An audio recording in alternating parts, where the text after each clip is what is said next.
is Andre Johnson. Will somebody please send me a dial-in number so I can dial in instead of... Yes, it has been sent to your text, to your telephone, Trustee Johnson. Somebody please send me a dial-in number.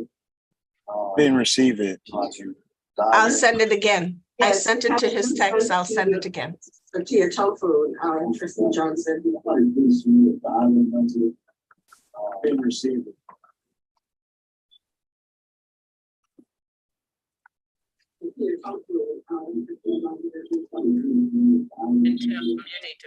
The dial-in telephone numbers has been resent to Trustee Johnson. The dial-in numbers have been resent to Trustee Johnson. Okay. Tim, this is Robbie. Go ahead and mute on your end. Okay, we're now live streaming. All right, thank you.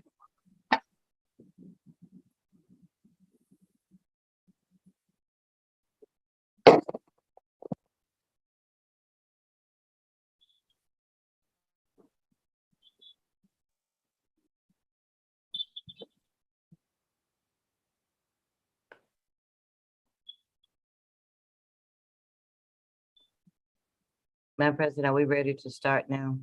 Yeah, let me just double check. Mr. Warren, Dr. Phillips, are we ready to start now? Yes, we're live streaming. We're ready to go. Well, first, let me thank- I'm sorry. Dr. Cole, it says yes. Okay, thank you. First, let me thank everyone for being in attendance at the meeting this morning. And I appreciate you taking the time out. I know that it is a substantial amount of time, but thank you so much. And I will turn the meeting over to Vice Chair Martin for her presentation. Thank you, Chair Cole. Good morning, everyone. Before I get started, I want to apologize in advance because I'm suffering with allergies. So my voice might go in and out a little bit. And if it's okay with you, I will have a cough drop in my mouth the entire time. The September 15th, 2022 Academic Affairs. Cough drop, Vice Chair Martin, we need you around. Thank you. The September 15th, 2022 Academic Affairs and Student Affairs Committee is now called to order. Before we get started, I first want to welcome our new student trustee, Mr. Sean Wimberly. As the newest member of the Academic Affairs and Student Affairs Committee, as you recall, at our last board meeting, the board appointed Mr. Wimberly to serve a one-year term as the student trustee. Mr. Wimberly is a junior pursuing a Bachelor of Agricultural Science degree in Ag Biz. The student trustee has served as members of the Academic Affairs and Student Affairs Committee and have been key contributors to this committee. Trustee Wimberly succeeds Ms. Tiara Thomas, who served 2 years as student trustee and did a great job bringing a student perspective to matters before the Academic Affairs and Student Affairs Committee. We look forward to working with Trustee Wimberly and on the important matters of this committee. And Trustee Thomas, we want to thank you for all your hard work and everything you contributed to this committee. We now need to make certain findings on the record regarding the necessity for conducting this meeting by electronic participation without a physical quorum present due to ongoing health issues related to the coronavirus pandemic. In accordance with the Tennessee Code annotated section 844-108B2, as the chair of the Academic Affairs and Student Affairs Committee, I offer the following facts and circumstances in support of a finding of necessity for the Academic Affairs and Student Affairs Committee to conduct the September 15, 2022 meeting without the physical presence of a quorum. The Academic Affairs and Student Affairs Committee is scheduled to take up important committee matters that require timely action by this committee, including the approval of academic program inactivation, a report on accreditation, a report on housing, and a report on athletics. Participation by electronic means is necessitated by ongoing health and safety issues pertaining to the COVID-19 pandemic. Accordingly, I move that the Academic Affairs and Student Affairs Committee find that participation by a quorum of the Academic Affairs and Student Affairs Committee members by electronic means of communication is necessary. Is there a second? Second.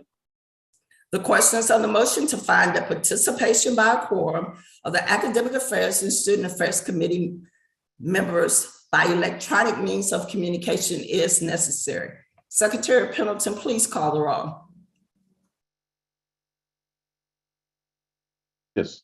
Trustee Martin, Yes. Trustee Andre Johnson, Aye. Trustee William Johnson. Yes. We have 3 ayes. Thank you. The motion carries and we'll proceed with the meeting with a quorum present. At this time, we need to call the roll. Secretary Pendleton, please call the roll, sir. Trustee Martin, Here. Trustee Andre Johnson, Aye. Trustee William Johnson, Here. Trustee Wimberly. Here. We have 4 present.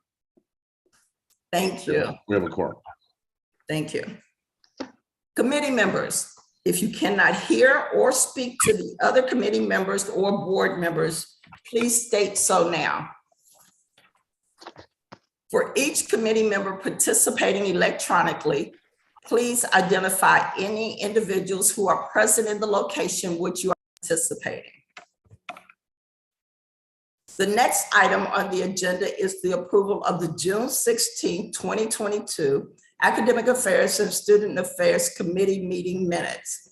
The Academic Affairs and Student Affairs Committee June 16, 2022 meeting minutes are included for your review in board materials for the September 15, 2022 board meeting.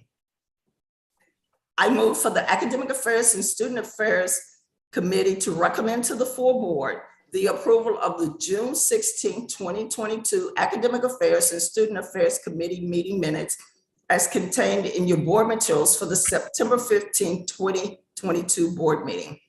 Is there a second? Second. Any discussion? Questions on the motion to recommend to the full board the approval of the June 16, 2022 Academic Affairs and Student Affairs Committee meeting minutes as contained in your board materials for the September 15, 2022 board meeting. Secretary Pendleton, please call the roll. Trustee Martin, Aye. Trustee Andre Johnson, Aye. Trustee William Johnson. Aye. We have 3 ayes. Thank you. The motion is approved. The next item on the agenda is the approval of an academic program modification. The inactivation of the International Business Academic Concentration and minor within the Bachelor of Business. The materials for this agenda item are included for your review in board materials for the September 15, 2022 board meeting. Dr. Glover, will you or your designee provide information in connection with this agenda item, please? Thank you, Chair Trustee Martin. I'm going to ask if Dr. Melton, Robert Melton, who has been kind enough and gracious enough to fill in as acting for us now for our interim provost. Dr. Melton? Yes, Trustee Martin and other distinguished trustee and President Glover. I humbly step up to this position and present to you the request for the inactivation of the academic concentration, international business concentration, and minor within the Bachelor of Business. A couple of background: currently, as stated by the College of Business, no qualified faculty and no students pursuing This inactivation allows us 3 years to reevaluate this program and to come back to this board.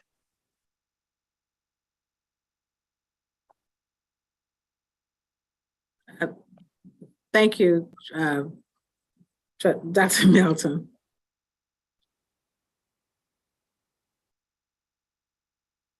You're on mute, Trustee Martin, you're on mute. Sorry, I apologize. I didn't want you all to hear me coughing. I move for the Academic Affairs and Student Affairs Committee to recommend to the full board the inactivation of the International Business Academic Concentration and minor within the Bachelor of Business program as contained in the board materials for the September 15, 2022 board meeting. Is there a second? Second. Secretary Pendleton, please call the roll. Trustee Martin, Aye. Trustee Andre Johnson, Aye. Trustee William Johnson. Aye. We have 3 ayes. Thank you. The motion is approved. The next item on the agenda is the report on the SACS accreditation review matters. Information pertaining to this agenda item is included in the September 15, 2022 board materials. Again, I'm asking President Glover and her designee to provide pertinent information related to this agenda item. Now, this is for informational discussion item only and no vote is required. Thank you.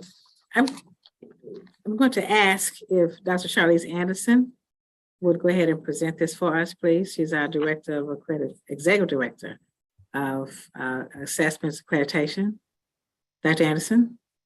Yes, good morning. Thank you, President Glover and Trustee Martin, for the opportunity to bring an update regarding SACS COC accreditation matters. We have 3 items related to SACS COC accreditation. Item 1, the university's reaffirmation of accreditation. And follow up to receiving the SACS COC's Board of Trustees approval to reaffirm the university for the 10-year maximum with our next reaffirmation in 2030. The action letter requested for TSU to submit a monitoring report to verify continued compliance with standard 13.4. The next steps involve the submission of the report, and we are on track to submit timely. It is due to SACS COC on September 30th. What is the review process? The review process of the monitoring report is it will go before the SACS COC Board of Trustees in December and be reviewed by the standing committees.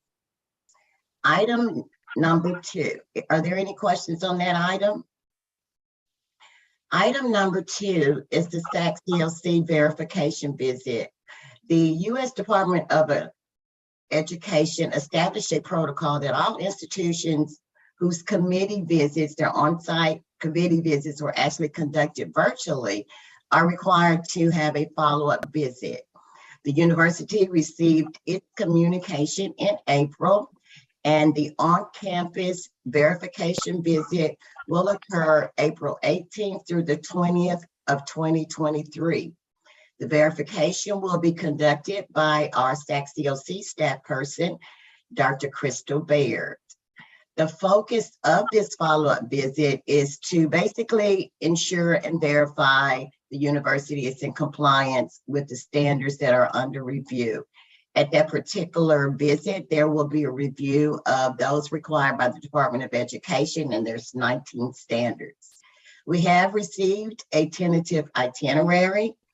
There will be interview with a representative group of faculty, representative group of students, the Office of Institutional Effectiveness, student affairs staff. There will be a tour of the campus, and there will be interviews with the president and the leadership team.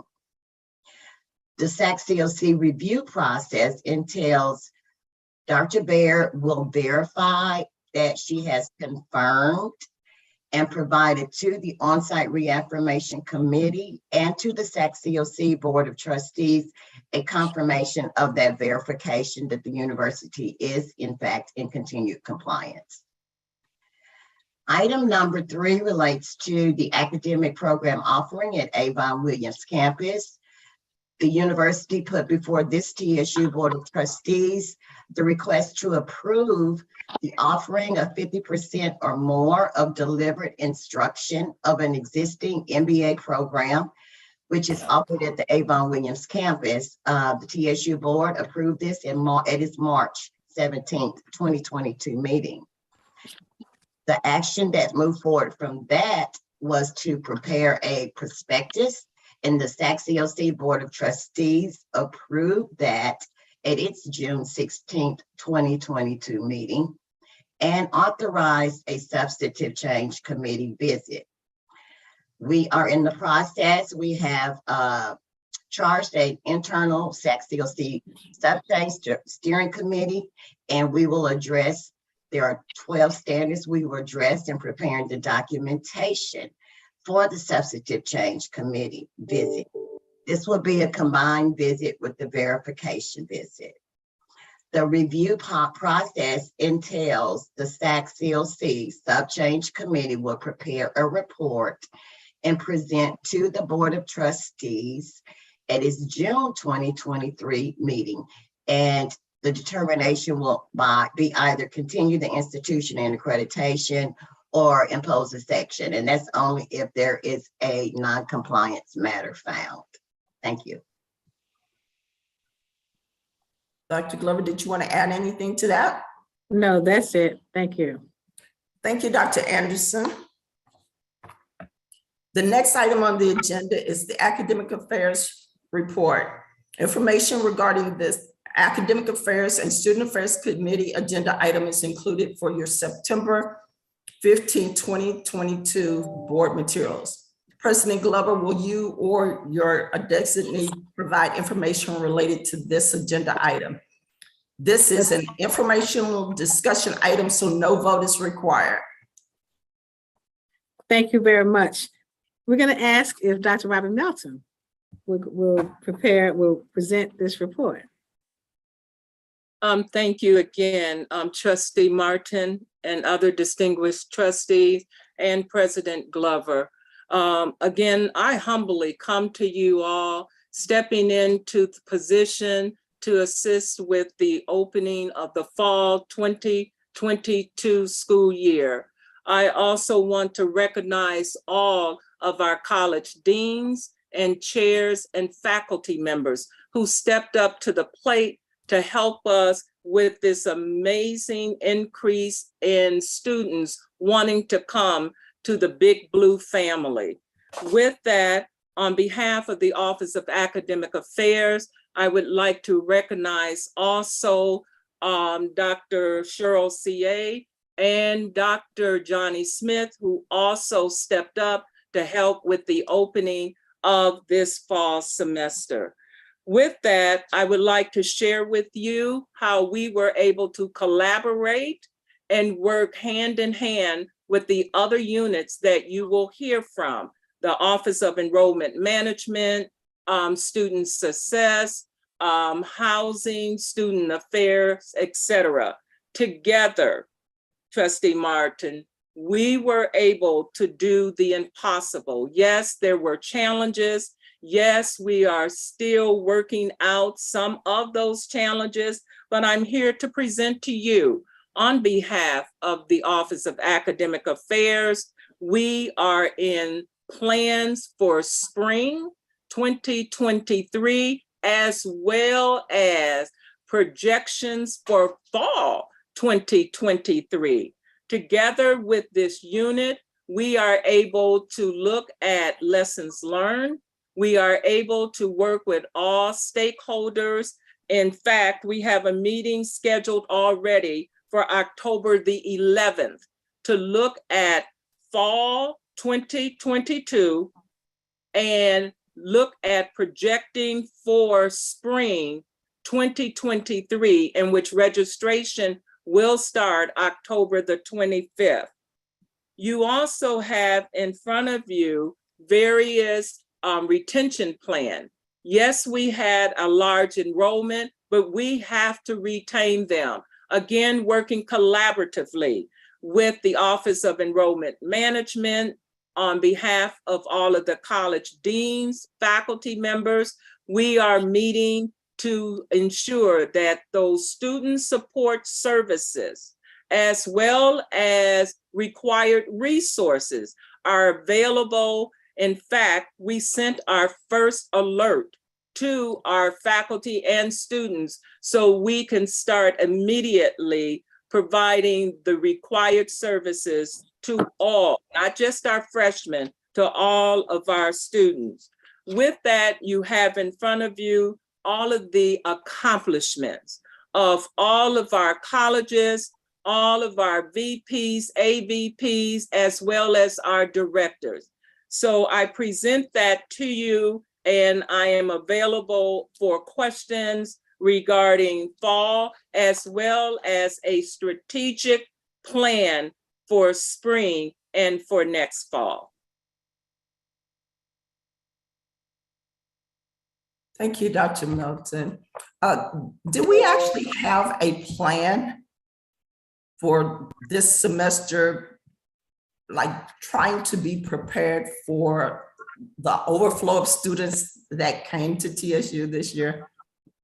Bless your heart. I'm going to address, since my time stepping in on August the 1st, to say that once stepping into this role, I immediately contacted the academic deans, as well as the other cabinet members, to look at how to address the scheduling, how to address all of the adjustments required. In other words, my role was to help on the academic side in terms of class sizes, in terms of helping with the online offering through Global Online. So with starting on August the 1st, I can tell you, we went into a plan.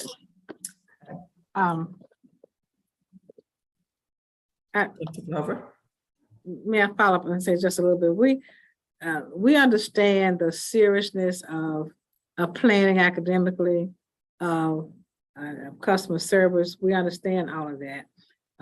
We did not wait until the last minute, as some have said. We do know that we were expecting a large influx of students. So there were two big parts to this: housing, which you'll hear about a moment later, and academic affairs.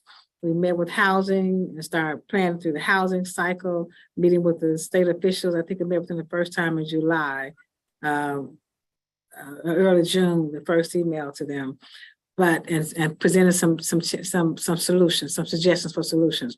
When it came to academic affairs, our provost, who's out ill now, he and I talked about the students that were coming. We would have a large influx of students, and he started to work on the plan to accommodate that. So but then fast forward, Dr. Melton came in August. As he went out on medical leave, she came in August, and it was so many, they had to work around the clock to get everything situated. And they did an incredible job of getting all the student schedules, all the 3,500 students came here. So the plan was there.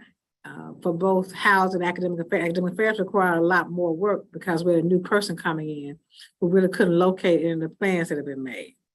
So they basically had to start pretty much from scratch and just work through getting adjuncts in and faculty to teach the classes, increasing class sizes, to do all the planning as we were moving along. But we got it done. Madam Can Chair, I- may I ask a question? Yes. Okay, I want to make sure I understand that what we're saying is that when do we actually start planning for the influx of these students as it relates to making sure that we had faculty available for them? Because the academic component of this is very important as it relates to our students. And I know that I'm well aware that we did deal with planning for housing early in March of 2022, we did have challenges with that. But the academic component is very, very important. So I want to make them clear on when that we actually start to plan for more faculty for these students and make sure that we are, as we go along now, planning for the faculty to be in place. Dr. Melton came on board August 1st.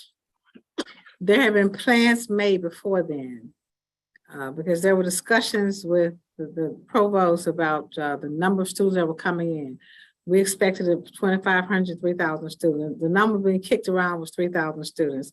And then that was the number that they were planning around. I didn't see the plans, but they were being made at the time. And so when Dr. Melton came on board, that's when she really had to go to work to get everything done. Okay, well, Dr. Melton, first, let me thank you for what you have done for us, for stepping in. And we, Vice President Martin, are we going to cover housing a little later on? I want to know whether I need to hold this comment or not. Yes. Okay, well, I'll hold that one. But I think that it's very important and very good that we did increase our enrollment. Enrollment is up, and I know we'll hear the exact figures as we go along, but I do know that enrollment is up just based on the comments that you just made, Dr. Glover. So I don't want to turn any of this into a negative situation, but what I want to advise is that the problem we have is that the students start to call everyone. I know some of you all got calls, I got calls, everybody got calls, the press got calls, and housing was a challenge. And like I said, I'll deal with it later on, but what we have to focus on is our brand. And the branding is what got all these additional branding and the reputation of the president and those that work for us, what got all these new students coming to the university. And that we have to continue. And in working on that branding, the primary focus, Dr. Glover, has to be on customer service.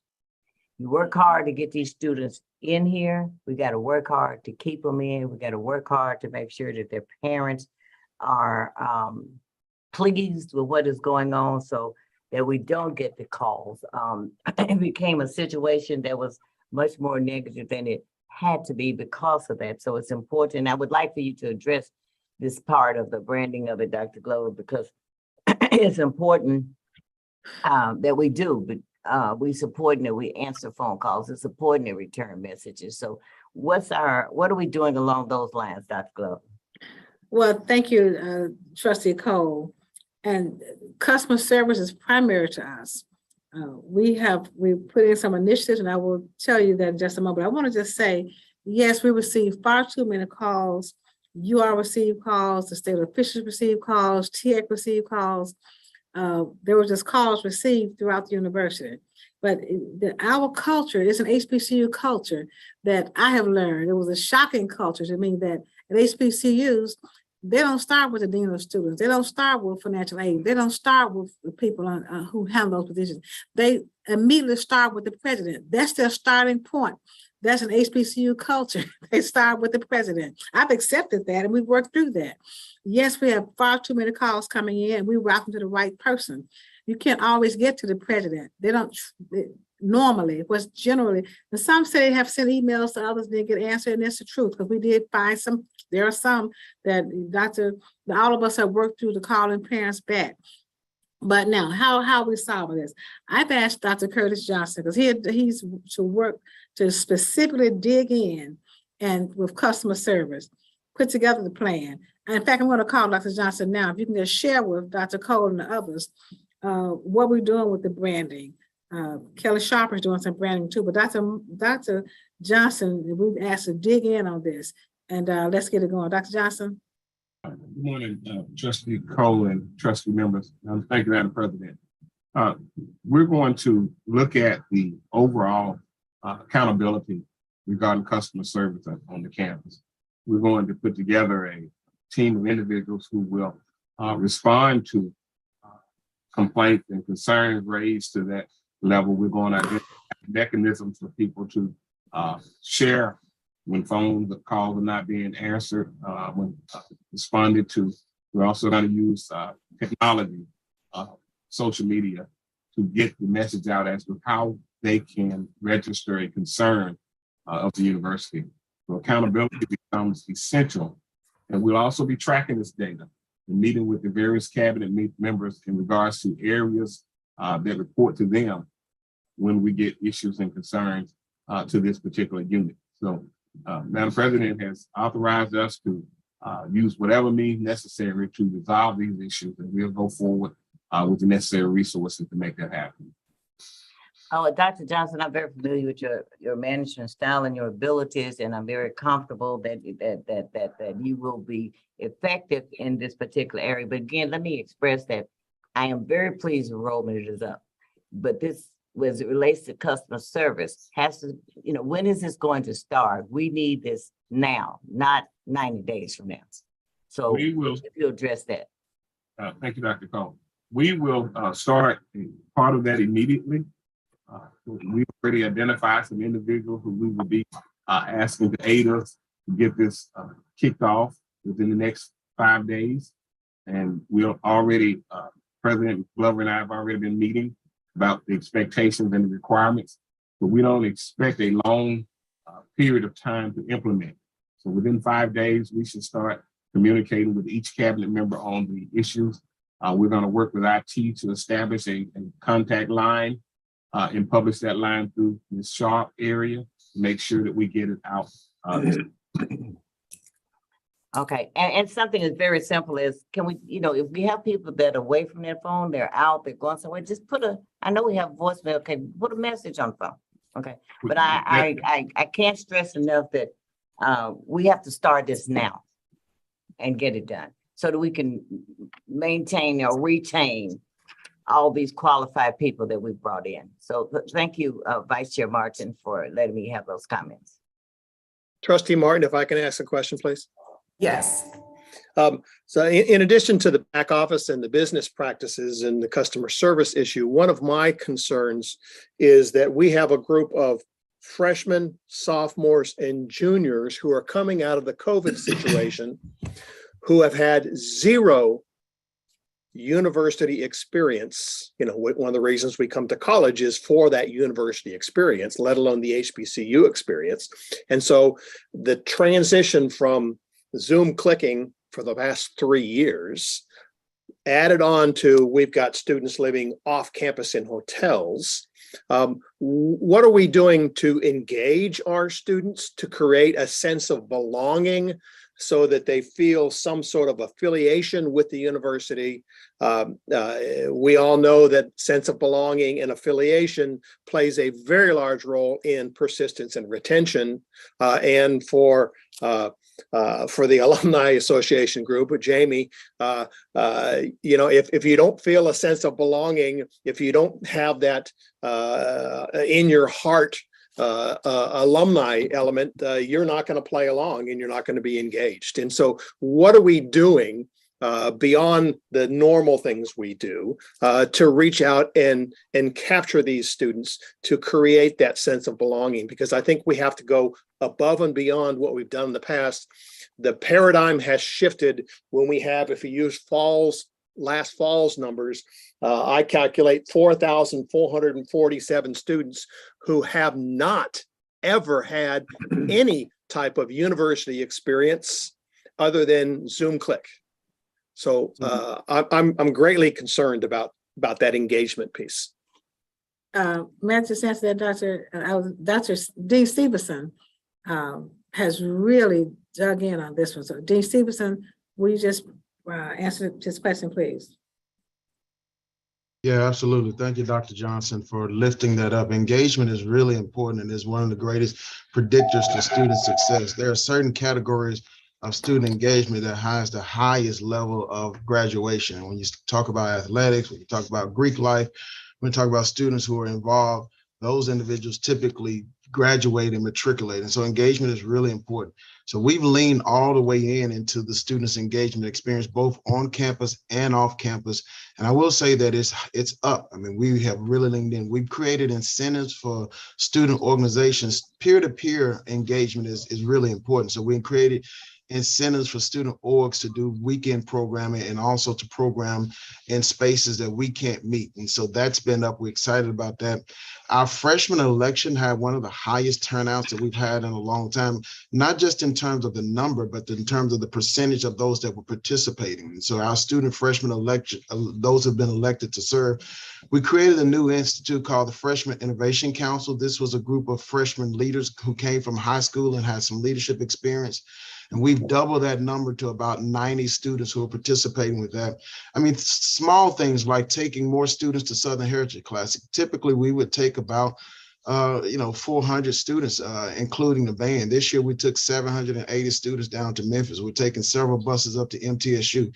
We're creating late night programming. So as they're up and kind of moving around the campus, with this many students, everything we've done, we've seen triple, quadruple numbers. And so also how these students lean in their living spaces is important to us. So we've asked our housing and we've added more staff to just create engagement opportunities in their living spaces. So you're absolutely right, Dr. Johnson. The engagement is really, really important. It's important to making them whole and making them well-rounded and also creating opportunities for them to persist. So thank you for that question. Sure. Yeah, you're very welcome. I can't stress how important the sense of belonging is.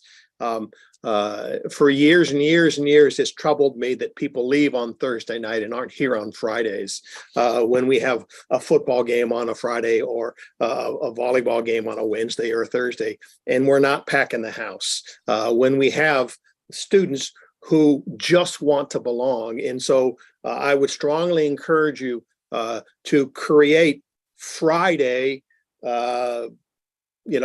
experiences, and whether it's the band starting at 7 o'clock in the morning to wake people up, and breakfast out on the quad, I strongly encourage you to initiate those immediately, because we have a short window for these students before they turn their nose up and walk. And so, like Dr. Cole said, we can't wait 90 days for this. 3 days of feeling alone and not being engaged and not being part of Tennessee State University is enough to make people choose not to attend classes and not persist. So I strongly encourage you, Mr. Stevenson, and your staff to do something Thursday nights, Fridays, some wild star walk like they do at Vandy, or something prior to the games on Saturdays. I've jokingly said to the president, let's pull the fire alarm and get everybody out of the dorm and put them on the bus and get them to Nissan Stadium. While we can't do that, we can do something like that. These are students that we house, and let's give them a reason to stay here and a reason to belong. And so I strongly encourage you to do this, not yesterday, but today. So yeah, and I want to make sure I'm clear. We're not planning to do this. We're already doing it. We just had Welcome Week where we had over 18,000 students participate all week long. We had 4,000 students at our No Cap concert. I mean, we're not planning. We're already in the trenches of doing these activities. We got things planned this weekend. We got things planned tonight. We plan something every night of this week. So this is not a planning of stuff we're going to do. This is stuff we're doing right now. Our engagement is up like you would not believe. Some of that is just we got a lot more numbers, right? We got more students here. But some of it is that we are trying to, as they come in, get them acclimated to this is the Big Blue way. This is what we provide. This is what we expect. And so I agree with you 100%, Trustee Johnson, that engagement is important. And I want to assure you that we're moving forward with that right now. Trustee Martin, may I make a comment, please? Yes. I think those are incredible initiatives. What are we doing to in the public relations area to get that message out? It's very easy for negative information on the university to come into the newspaper. Those are the voices that are being listened to. That, in my humble opinion, needs to be counter dealt with public relations in the newspapers, in the media, digitalized in some way, because we have just as many positive things, if not more, listening to these initiatives going on as we do situations from 40 students who may not have a bed while we are transitioning into an environment we've never had to deal with before. And that has to be countered with PR so that, in fact, we can protect ourselves and can build a runway for continuing to do the positive things that we're hearing about right now. So I wanted to put that on the table. We need a PR machine that counteracts the negativity with some of the positive things that we've just heard are going on as we speak. It's not a going to do, we're doing it. He just told us it's happening. Who knows that? We must get that message out in the community, out in the world today to counteract some of the negatives that are coming at us. Madam Chair, Yes. I'd like to make one observation. I've heard a lot of good things, and I see that some things have already been done, Dean Stevenson. And I hear that some things are going to be done, Dr. Johnson. But the most important thing, I think, in customer service is one thing. And Madam President, it's going to cost you a little more money. There has to be, in business, a follow-up. If you don't have someone to follow up, you don't know if it's working. And I would encourage the team in administration, Dr. Stevenson, to follow up to see if what you've done is working. A bank can implement anything they want, but they have follow-up procedures. Amazon and all of these people, they have a follow-up to everything that they do. That's all I want to say. Follow up to see if it's working. Mr. Stevenson, if we can, in the very, very in the near future, if we can create Tiger Fridays as one of the reasons to come to TSU, one of the reasons to stay at TSU, because something happens special on Tiger Fridays, and every Friday ought to be hot dogs and t-shirts. It ought to be a reason to come. So let's implement or come up with some Tiger Friday kind of plan, and let's get the band out there thumping and let's get it going. Well, we still haven't addressed the fact, how are we telling the story? He just told us that there's more engagement than we've ever experienced before. Okay. And there's no PR machine. And that comment just dropped in the middle of the floor. He just got started on these initiatives and he's getting more response than he's ever gotten before. Who's telling a story? Who's putting it out there to counteract some of the negativity that's coming at us? I'm going to have. Who's telling our story? Who's telling his story? He's doing the job. He's getting response. Where's the machine to tell that story? Trustee McKenzie, I'm going to ask Kelly Sharp to answer that, because we put out at least one positive story every day. We've even hired a PR consultant, Fox, who used to work at Fox, to just help mitigate this housing issue. So Kelly Sharp, is Kelly on? Yes, I'm on. Can you hear me? Yes. Good morning. Good morning, board members. Our plan is twofold, Trustee. What we're working on, the first, as President Glover alluded to deal with the negative press. We do have a consultant that we're working with that's working specifically to address the housing issue and turning that around and moving the narrative from it being very negative to being a positive thing for the university. We have upcoming interviews that will be coming out in the Tennessean, in addition to other outlets that we're working with to put out positive stories. In addition to that, we have partners that we work with that help put that story out, and I'll be happy to forward that. You should be getting that information, and if you're not, I'll see to that you are. We partner with the Tennessee Tribune, we partner with others. We do it on our social media, where we promote, if we can't get media to come out to cover our positive things and to tell our story, we promote it on our social media platforms. And I'll make sure that you have that information as well, so you can look on those platforms. The other side of that, the two part of that program is that, as the president said, we are combating that by putting out positive news.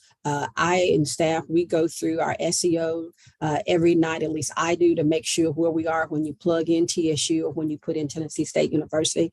And so we're pushing out stories that will help move us in a more positive direction as it relates to what people have been seeing, at least locally, in the media about TSU. The other thing that we're doing is we're monitoring our social media platforms and making sure that we're able to jump on the issues that are hot button issues. If we have a parent or a student that's having some issues getting something done, we make sure we get that to the appropriate department immediately via social media platforms and follow up to make sure that it is resolved. So that is something that we're working on. So again, what we're doing with our PR, the PR machine one, is working with a consultant and continuing to push out positive stories on a local, regional, and national level. Ms. Sharp or Dr. Glover, whoever may want to answer. And so from a communications perspective, some of that sounds reactive. Perhaps a little bit of it is, some of it is also proactive, but are there key talking points or key messages, for example, that the trustees should have when we see people out, to say, hey, this is this, that's that, this is the plan, and that we're all saying, singing from the same hymnal, so to speak. So I think it would be helpful to have an overall communications plan. I suspect we have one that includes some key talking points that everybody can speak to. Absolutely, and I'll make sure you get that Okay. either before this meeting is over with or before the end of the day. Okay. And then one other thing I wanted to say, since I've got the mic, Dr. Melton mentioned a strategic plan or a new one or a revised one. I know we have one, and that there are some metrics that speak to retention and other things. So given our additional influx of students, I guess our plan has been somewhat blown out of the water. So if when you present what you're going to present, would you tie it to our strategic plan so we have some sense of that? Chair Martin, if I might make another comment, please. Yes. Okay. I've heard everything that everyone has said, and I think it's some excellent points. The most important thing that I hear is we need to activate this now. But what I think we have to get away from is that and I'll use Mr. Allen, if he is the CFO, but we have a problem and we need expertise, that in no way diminishes what he does. So possibly, and we have a lot of different hats that we wear. You know, Dr. Glover does entirely too much. I don't expect Dr. Glover to answer every student's parent that calls, because that's not her job. Matter of fact, it should be resolved before it gets to her. And I know they like to pick up the phone and call the president, but we need to stop it from even happening to begin with. So I encourage, and Dr. Glover, I have no choice but to say that we have to hold you responsible for improving our customer service, our branding as relates to customer service. And everything that we have said here in terms of engagement of the students, I mean, that's customer service. But where we need to, and I hope the board will agree with me, is that where we need expertise, and in no way does that diminish what anyone else is doing, we need to get it. I think I'm asking you to hire the individuals that you need to hire. Hopefully the board will agree. The individuals you need to hire, retain the firms you need to retain that will allow us to maintain and improve our branding so that this growth that we have won't only be this year, it'll be next year. And we will retain those very talented students that we have. Yes, it increases the expenses, but I'm sure that Mr. Doug Allen will find a way to reduce something else so that he can cover it. It's critical please hire any individual, the individuals you need to get this done, or any firm that you need to get it done. And just, because sometimes, yes, we have a consultant that was at Fox, but sometimes a firm that specializes in certain things can help us more. Just as I think we saw one time in the financial area, but I'm not going to tell you how to do that. I'm just offering that as a comment, but please hire whomever you need to hire, whatever firm you need to hire, to make sure you get this customer service branding issue taken care of. And if you all would give us a report on that at each meeting, I would appreciate that. Hopefully the board will support me in that. Yes, Madam Chair. Thank you very much. Well, we covered a lot on this report. President Glover, if you don't mind making sure that at our next meeting, we come back and have answers to all of this with Chair Cole's question in regards to customer service and Trustee Lewis. We've addressed this before. I know Chair Cole has mentioned it many times. So if we can come back next time and have a report on that and see where we are, and if you needed to hire someone, some of the things that she mentioned, if we can address that in the next meeting. Also, with Trustee Johnson mentioning the things that we are doing to engage students, and Dean Stevenson saying that we're currently doing it. Trustee McKenzie's point that if we're not making this known to everyone, and apparently we're not if Trustee Johnson was not aware of it. So it looks like we need a little bit more work in that area as well. And then as Trustee Pinnock said, if we can just see where we are on the strategic planning and get a report on that next time as well. I just want to make sure that all the things that everyone mentioned, that we just don't let it fall through the cracks, because everything that was mentioned just a few minutes ago is extremely important. And I want to make sure we follow up with everyone and come back with a report on this, if you don't mind. Yes, ma'am. Thank you. The next item on the agenda is a report on athletics. Information regarding this Academic Affairs and Student Affairs Committee agenda item is included in your September 15th, 2022 board materials. President Glover, again, I'm asking you or your designee to provide information regarding this agenda item. And excuse me, this is an informational discussion item only, so no vote is going to be required. Well, thank you. I'm going to ask if our Director of Athletics, Dr. Mika Allen, will bring this forward for us. Thank you, Madam President. Trustee Martin, our esteemed members of the board, I appreciate you giving me an opportunity to provide a brief update on where we are in athletics. We are embarking on year 2 under Coach George's leadership with our football program. It started September the 3rd as we took our program to the West Coast in Spokane, Washington, to play an FCS powerhouse in Eastern Washington. Our young people, I thought they competed hard. We came up short, but we definitely took a step forward in terms of our team overall. We just came off a close contest at the Southern Heritage Classic against Jackson State. One of the things that was very exciting to see is just the electric atmosphere. They announced 51,000 plus there at the stadium in terms of overall attendees. I thought that the HBC culture was definitely represented by Tennessee State and Jackson State, but I was very proud of our contingent, the way our team competed. It was a close game. It was out there in the balance up until the last 2 minutes of the game.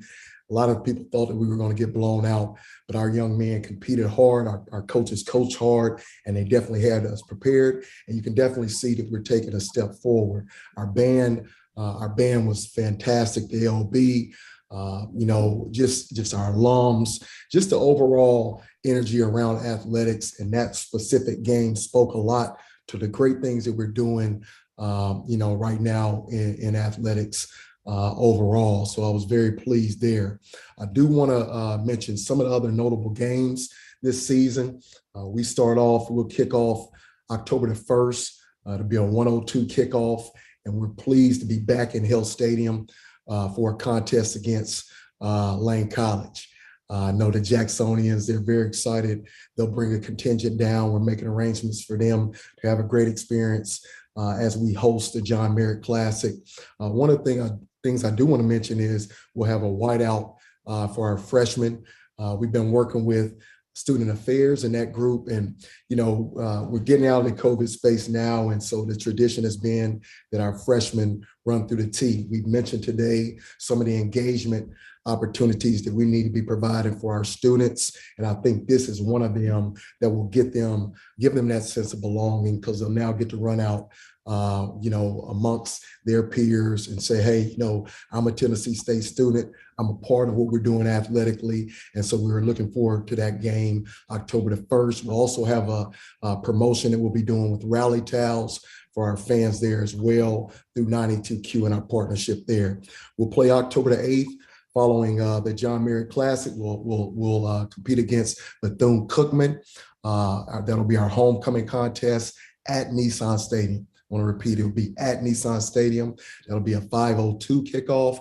And, we've been working with the homecoming committee under Grant Winrow's leadership. And so I know there's a great week of activities planned, not only for the students, but for our alums.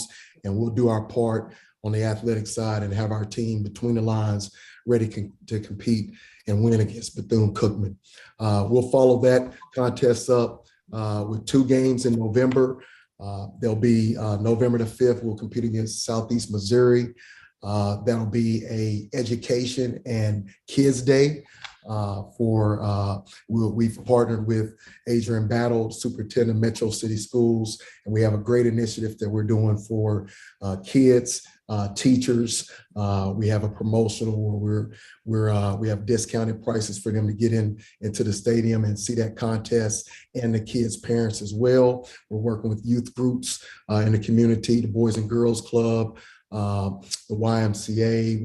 We just partnered with so many groups, Backfield in Motion, to make sure that we have kids involved and people there cheering on our Big Blue. We'll follow that up again November the 12th with UT Martin. That'll be our senior day, and that'll be a day that we'll recognize the law enforcement. It'll be a blue out. And so we'll be having t-shirts there for our fans and doing some promotional activities there. Future games, I just want to go through that quickly. You've heard about us in 23 playing Notre Dame on national TV. That'll be on NBC. We'll kick that season off September the 2nd. That'll be $1 million guarantee. And we'll use that accordingly to support our program. But we are very excited. We're working with groups, alumni affairs, and looking at how can we engage individuals that are part of the Big Blue, our alums in that Chicago area, and have events that are meaningful, not only to continue to drive support, but to drive the initiatives that we have in student enrollment on the academic side as well. So we'll be communicating that effectively here in the days to come throughout this year.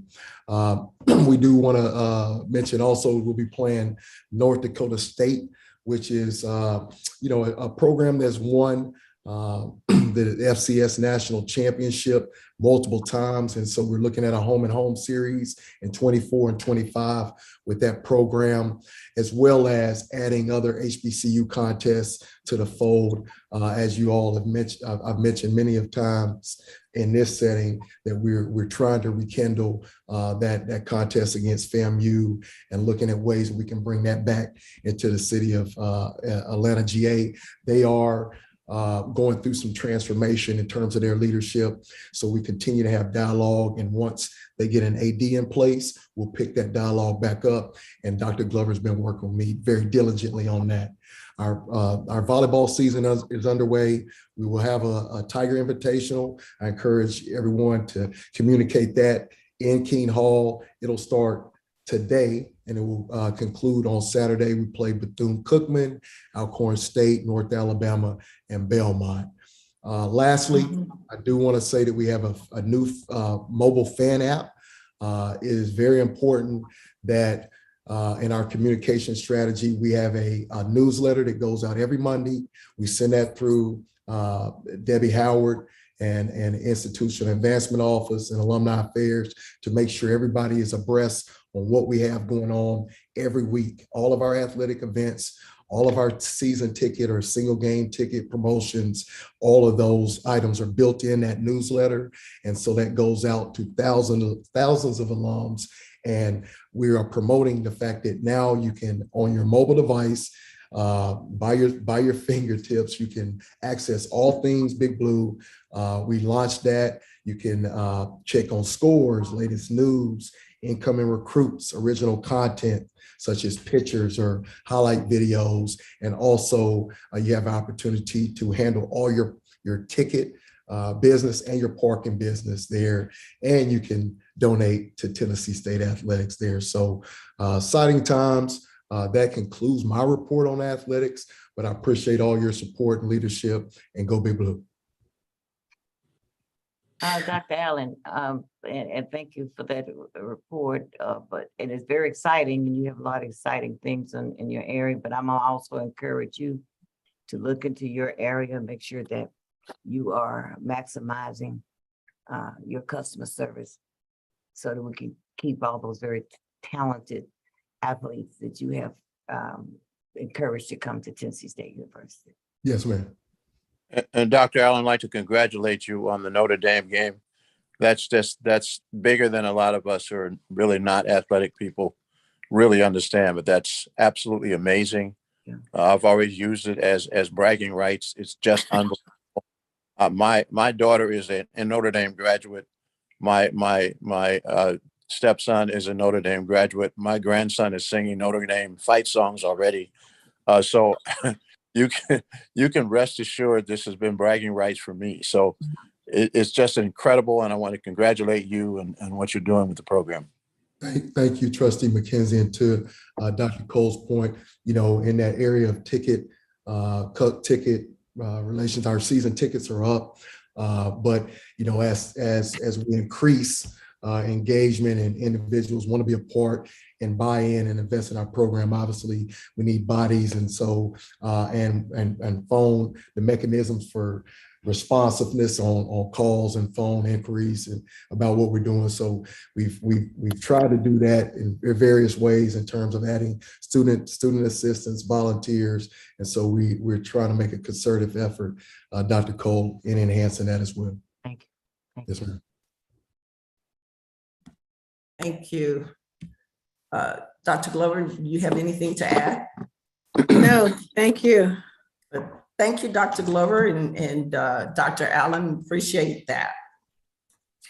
The next item on the agenda is the Student Affair Housing Report. Information regarding this agenda item is included in your September 15, 2022 board materials. Dr. Glover, again, I'm asking you or your designee to provide information in regard to this agenda item. And this is informational discussion item only, so no vote will be required. Thank you. Dean Stevenson, you continue with the housing, since housing resides in your area. Yes, thank you, Madam President and Chair Martin. We're excited about this upcoming year and all the things that's happening in student affairs. On next week, we'll host our career fair. And this year we have 240 companies and organizations that will be here to recruit our students. And that's up by 100 from last year. So we're really excited about that. We're excited about just the energy that's on campus. A lot of our students have made posts, and we're kind of competing with FAMU in terms of which students will go viral the most off of their campus experience. And so just a lot of excitement in that area. Also, we're excited to hire about 60 students on what we call our Tiger Patrol. These are students who will help us in just kind of, if you see something, say something. They'll be able to work on campus and work in our off-campus locations to help us monitor and to help take on some responsibility for helping to make sure our campus is safe. So just a lot of great things, as in particular as it relates to housing. As you all know, we had a significant increase in the students who were requesting housing this year. So I want to start off by first mentioning our new residence hall, which came online this semester. And again, the first time that we were able to use that building. We're excited. We have 700 beds in the new residence hall facility. We house a lot of specialty entity organizations such as the Dr. Levi Watkins, so that they can live together in pod to a living, learning type of environment. We have 4 different room designs in the new building: single room, double room, semi-suite, and then the apartment style. By adding the 700 beds, this increased our capacity on campus from 2,960 beds to 3,660 beds on our campus. This year, because of the increase in the housing demand, we added overflow housing spaces. And that's 7 different overflow spaces, which includes the House of God. We have 150 beds there. American Baptist College gave us 44 beds, and that's been a great relationship. Best Western, 258 beds. Candlewood, 132 beds. Red Roof, 179 beds. Ramada, 320 beds, and La Quinta, 218, for a total of 1,257 students living in our off-campus spaces. And so the trend, as it relates to, you can see in the graph that the trend for our housing has grown over the last few years. We start this graph off in 2017, where you see the housing capacity and then the housing demand were slightly different. Each year that grows until you get to 2020, that dip there was our COVID year, where we had very few students that were staying on campus. Immediately after COVID, 2021, we saw a significant increase from housing capacity to housing demand. And then again, another significant increase in 2022 from housing capacity to housing demand.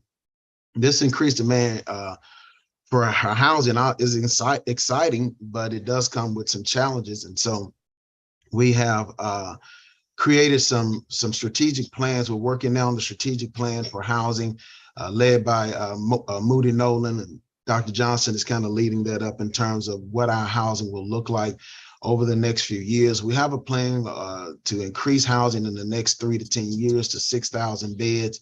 We want to replace the legacy spaces, and we also want to do some renovation in 2 of our other residence halls, Rudolph and Hale. And so that's kind of what the housing master plan is digging into right now. So we've housed all of the students who got their housing application in before we closed the housing application. We were able to house them, and we were able to house a couple hundred students off of our waiting list. And so these were students who applied after July 12th. We did not take a deposit from these students, but we were able to accommodate a significant amount of them. The timing of the approval for the off-campus sites is what kind of created somewhat of a backlog jam. So we were approved by the SBC on August the 12th, which was a week before classes were to start. So we could not make those final assignments of that last 12, almost 1,300 students until that day. And once we were approved by SBC to enter into these contractual agreements with off-campus housing, we made those assignments the very next day. We began to house those students. So again, a significant increase based on 2 things. One thing is that we doubled our freshman enrollment, and so from year over year, so that was a significant increase. The second thing was that we've had a lot of students who cannot afford to live in the city and are creating a greater demand on our campus housing than we've had in the past, and that demand continues to grow up. And so we're in a space where we definitely need to build some more buildings and put some more beds in place And that's going to happen. But we're putting some things in place to kind of help with that process in the right now. So what do we do in the right now and over the next 3 years till we can get another building put up to help us? And so we're digging into that right now. Again, the housing demand, and that's what it is, the housing demand was very significant. And we have the housing department and our student affairs have worked really hard to house, every student that the university has admitted. So we're working hard to dig into that, and we continue to do that. The students that are living in the off-campus spaces, we've hired staff. We've increased our staff to make sure that their experience is a great experience. And so we have staff that are working with whatever complaints they may have. We have staff that is making sure that we have engagement. So we're having engagements at those off-campus sites, activities at the actual off-campus sites. And again, for the most part, most of the off-campus spaces have worked really well with the university. We've had one or two where we've had to really hold their feet to the fire, and we've actually said, hey, we've got to do better. And they've gotten some things turned around in terms of our expectation, but we'll continue to dig in. And so the good news is that, we've got all of our students housed. The continued challenge is that we got to make sure we continue with our wraparound services and make sure that the off-campus students have a uninterrupted collegiate experience that embraces the spirit of excellence that Tennessee State University is known for. And that's what we are. That concludes my report. Thank you, Dean Stevenson. So with the off-campus students, you said you have staff assigned to them. Tell me what that looks like. Are they aware of who they can go to before they're actually in that facility? Tell me what that looks like. Yeah, absolutely.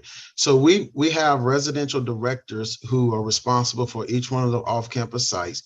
We also have hired RAs for the off-campus sites. We've hired a coordinator to just facilitate any issues that students may have with the facility itself. So we created a QR code so we can track in real time. If a student said, hey, my AC is not working, they can report that in real time. And we have a staff member who that's their responsibility, is to make sure that gets facilitated and taken care of immediately. We also hired a staff that just does engagement, works with the RAs, work with the hall directors, and they're responsible for making sure students have experiences while they're living in the off-campus site. For example, this week, we've been at every one of the off-campus sites creating career opportunities and career engagement. Next week, we've got live bands that will be at all of the off-campus sites and some other activities. And so they are familiar with the staff because the staff has met with them. A lot of them are in group meets together. And so they are familiar with the staff. And it was kind of the first week was probably that was the bumpy time, if you would. We were trying to work out having 1,300 students off campus and shuttle services and getting all of that. So it took us a couple of days to kind of get the kinks together and to work through some of those kinks of just, hey, traffic is heavier and we're going to do this, and getting those trackers in there. And so we did work through that. And so I feel very comfortable now. I feel a lot better now than I did the first week, I'll be honest with you. But we do have staff in place that are identified to the students. Okay, and one other question, and you might have answered this, I missed it, but I know we have not taken deposits from anyone that's on the waiting list, but can you give me an idea of how many students we have on the waiting list?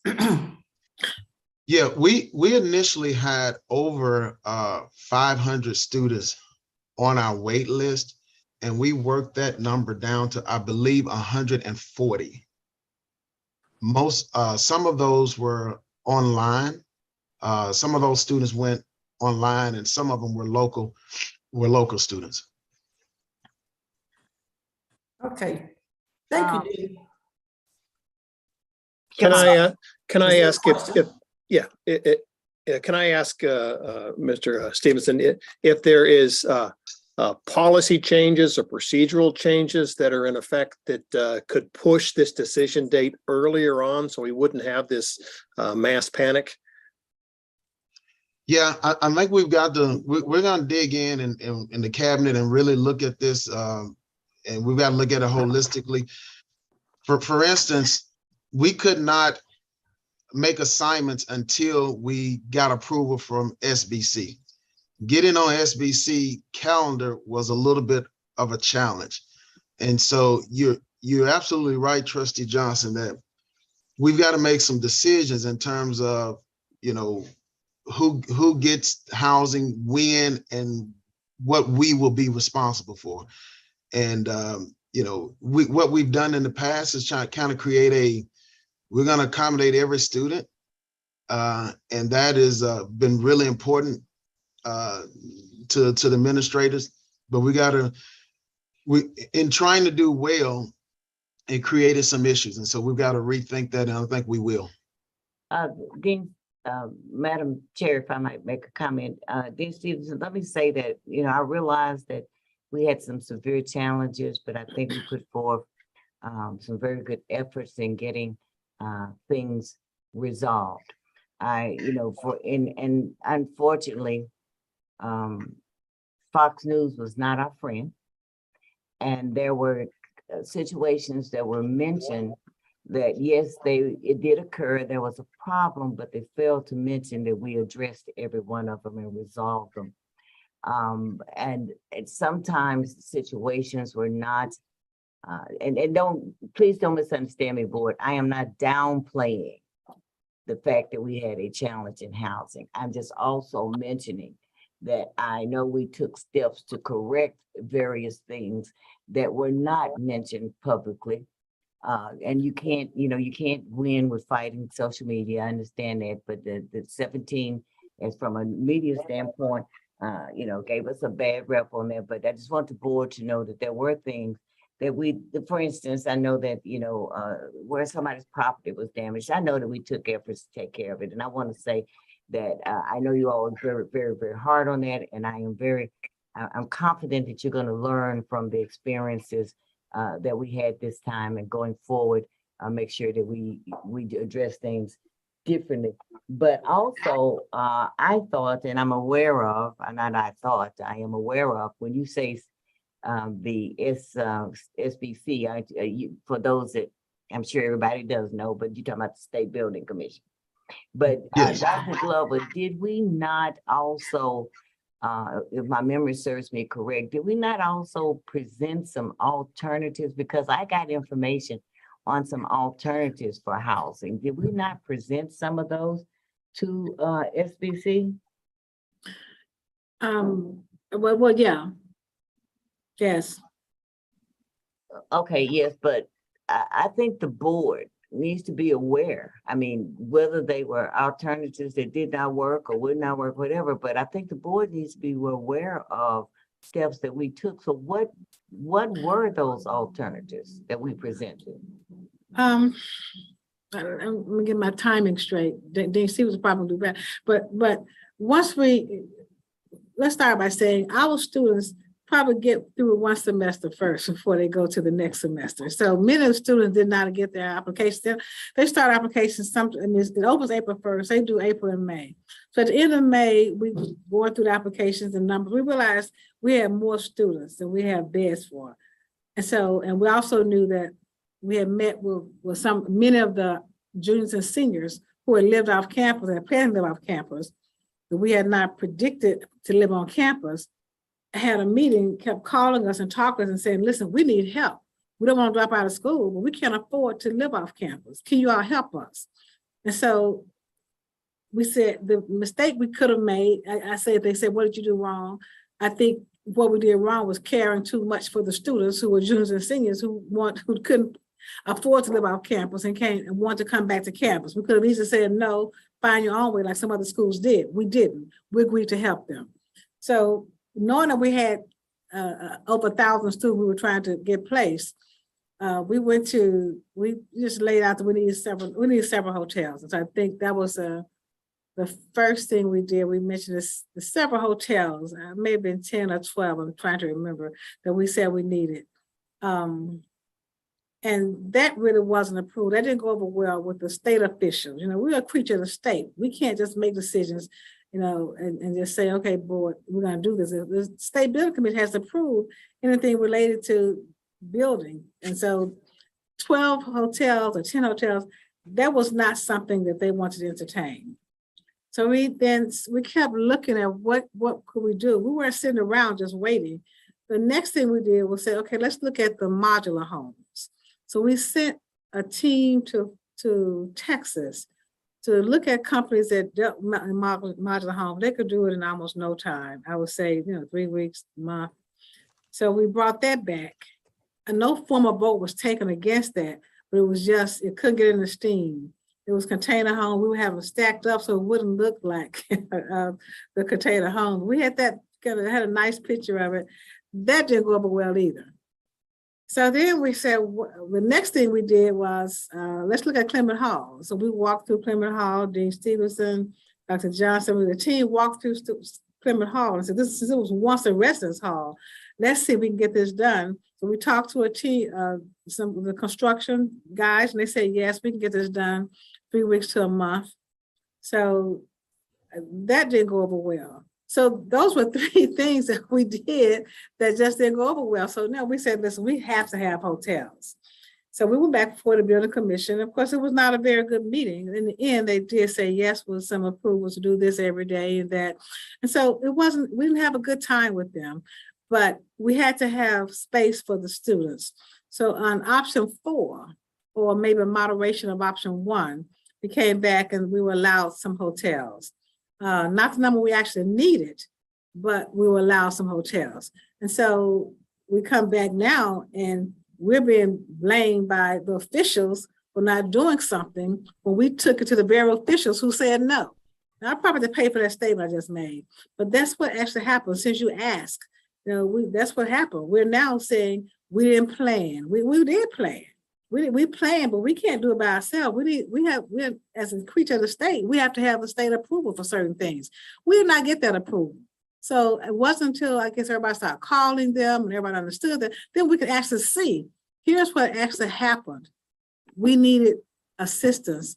We needed some solution. We put forth solutions that were rejected. Okay, well, and thank you for that update. And I don't know, so because I think the board needs to be made aware of that, and that and I'm sure Dr. Glover, that's the information you provided is just information you were providing, and not, it was not placing blame. It's just blame. It's just facts. So I encourage, and I don't know what I encourage. I don't know if we can have a meeting with the individuals at the State Building Commission to see, you know, could we have presented it in a different manner, or exactly what, yes, we're past that, but I guess, you know, if we continue to grow, we could get back to that same situation. So could we have a meeting with them and say, you know, we realize these situations, you're not weren't in favor of that, you know, exactly what could we do or have done that we could do to improve it so that we could get some of those ideas that we had, get those ideas passed. That's precisely what we're doing with THEC next week. We were trying to get it done today. I mean, this week, but we couldn't get it done this week. Friday, we wanted to have the THEC to be present. I don't think her schedule allowed her to be present on Friday. I think there was another challenge for yesterday. So we're setting up for next Tuesday that we're having the meeting with THEC. So just help us brainstorm and think through how we're going to get started for January semester. Then we have some thoughts for the fall 2023. For 2024, we have a different plan that we're going to take to the State Building Commission about moving up on the agenda, our desire to have the 2 new residence halls come online. But they won't be ready to probably 2024 if they approve that. So that's where we are with that, trying to get to 2024, to get spring of 2023. They've already approved 2 hotels. We're gonna look at that and meet with THEC and kind of see what we need to do from there, and then go back and see what we need to do. Well, I think that's a very good approach Cole, because, I want to yes, thank sir. Dr. Cole for asking President Glover that question. This kind of information needs to be told to the board so they understand what's going on and the type of reception that we receive, which is not good. And I hope under the leadership of Dr. Glover that we will meet with the SBC, or that we will have our representatives meet with them so that they will understand that Tennessee State University is not a stepchild as it has been treated in the past. Again, thank you, Madam Chairman, for asking the president that question, because I know for a fact some of the things that she did to benefit Tennessee State, and how we were turned down by the State Building Commission. Thank you, Mr. Lewis. And Dr. Glover, I think that's an excellent process to meet with them ahead of time, you know, and find out what's their game plan? What is it they want to see, so that we can see if that is something that we can do, or we can make them aware of what we're doing, so that it does not appear, which I know it didn't happen, it does not appear that we didn't address it at all. I think the communication is critical. I would say, though, that Dr. Glover, I think you, and you can take whomever you want with you, but I think you have to be the main communication piece with those governmental agencies, so that they know that you are on top of it, which we know you are, but they know that you are on top of it, and they know that you're involved. And yes, you have great people that you could send, but in this case, I don't, and traditionally, maybe that would work. But in this case, I think that it's critical that they see you. They didn't see anyone else they want to. But, and I know you have been involved and you have a lot to do. Okay. Well, thank you.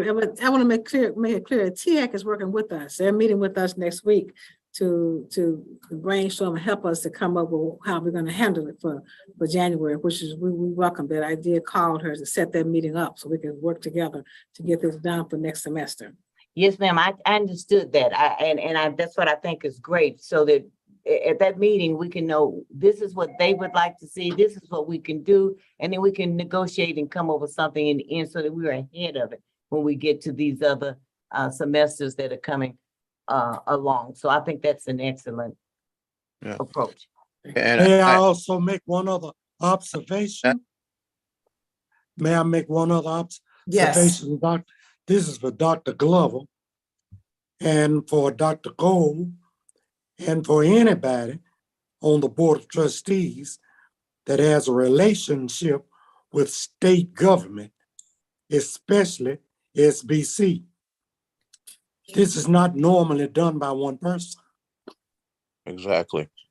It is done by individuals who have relationships, whomever they may be. They may be on staff or they may be in the city, but somebody's got to have a relationship with the chairman of the State Building Commission and other members. And there are, I think, members on this trustee board that have been appointed by the current governor.